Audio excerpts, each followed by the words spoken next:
Hello, this is Anthony. Let's walk and talk. We're going to try to walk and talk before we hopefully don't get rained on here.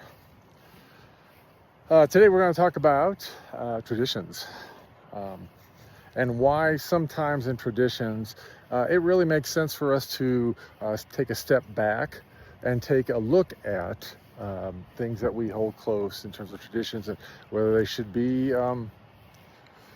occasionally reviewed or kind of gone over to see if those traditions have really outgrown you. What do I mean by that? Well, I mean, there's traditions everywhere, traditions in culture, traditions just in family. And, I always like to say that these things are just activities that dead people gave us. And I don't mean that with disrespect, but usually a lot of times these are cultural things or familiar things that were passed down, and the people who came up with these traditional things, they didn't, they're not around to kind of enforce those, and so you just do it whether it's out of respect or out of decision to just continue to, follow a narrative. I'm going to give you a couple of examples of what I mean by traditions, and some of them are interesting examples, maybe silly, but handshaking.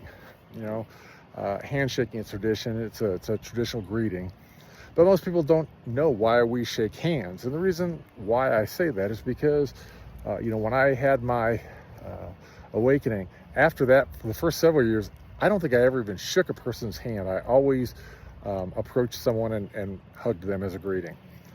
And, the reason for the handshake is, I'm going to assume back in the dark ages or whatnot, when things were not very safe, it was if you were greeting someone like another warrior, you would actually grab him by the mid forearm, and the purpose for that is, especially on your dominant hand, is you wouldn't have the opportunity to be able to pull a weapon, and so essentially it signified, you're safe with me, or you're safe in this situation. Now, this is also why people who are left-handed were viewed as, because there are less left-handed people, many less left-handed people, and so if you went to shake a hand of a warrior and they were left-handed, obviously it defeats the purpose of grabbing the dominant weapon-wielding hand. So, the handshake versus the hug. Okay, the handshake. So we've gone from grabbing the forearms down to the hands, and we've gone to, excuse me, it's a little windy out here, and we've gone to this hand-to-hand greeting now.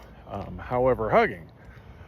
Why not hugging? Well, for me, hugging means a lot more. It means creating connection, instant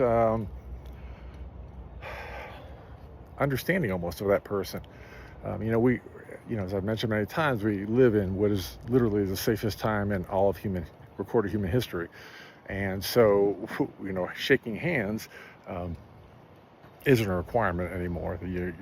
Most 99% of people don't carry a weapon anyway. So, however, hugging actually has health benefits. And this has been studied where, when you hug another person, and your hearts come together, the energy of that heart it's healing, it's calming, it reduces cortisol in the body, and they actually even have discovered that hugs of about 20 seconds or longer are extremely beneficial to the heart. Now, when you meet somebody, giving them a 20-second hug might be awkward, and I probably wouldn't recommend that. However, you can see that changing the way we greet can also help us as a collective.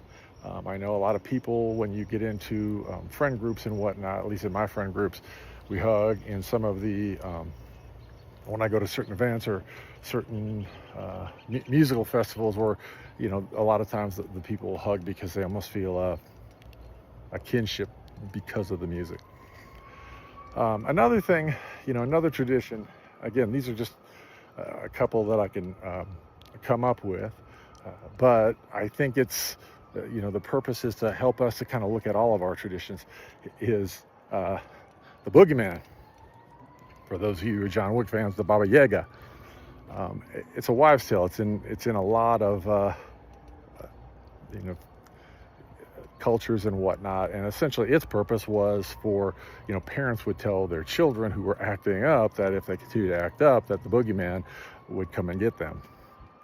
And I understand that the reason why they would do this, but it's also without question, it's a fear tactic to create control and gain control. In retrospect, I understand it, but think about this. Wouldn't it be just better to really sit down and speak with the kid or the child and ask what's going on and why they're acting up, and maybe try to understand that a little bit better, so you can kind of guide them through that journey at a younger age, so as they grow and evolve, they can become more emotionally intelligent. That just seems like it would be a better option. Although now, to be fair, I understand that parenting can be very frustrating and it's very time consuming, so no judgment on that. But again, just another tradition, fear tactic versus conversation.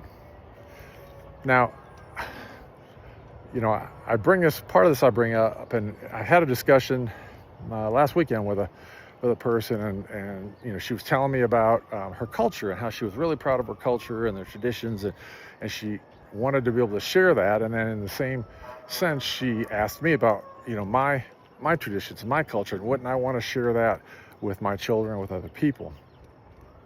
And my response to her was, kind of after I had my awakening, a lot of those things that were a former version of me were no longer my things. And so I told her, I didn't necessarily tie myself to those things. And she was very curious about it, because it was almost like she thought maybe I was ashamed or something of them. And the answer was no. What I told her was, what it does now is it frees me up, and it allows me, as I'm traveling, to be able to visit different people and different cultures and see some of their, some of the things that they do with their traditions. And it allows me to say, hey, that is meaningful for me. I appreciate what they do, or how they approach this, or how they honor this. I'm going to accept that as something for myself as well. And in that, it does definitely open me up to create my own traditions, kind of create my own kind of culture around me, so to speak. And it helps other people then to maybe understand me better, because I'm able to express myself in a lot of different ways that are not just something that I was kind of programmed to do as I was raised. Again, no judgment. If someone, is very proud of their culture, that's nothing to be, upset or happy about.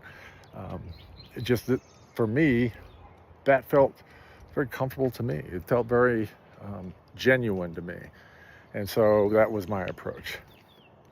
But I definitely enjoyed hearing about that person's culture, and I definitely enjoy the cultures of other countries and having the opportunity to experience those things. But what say you?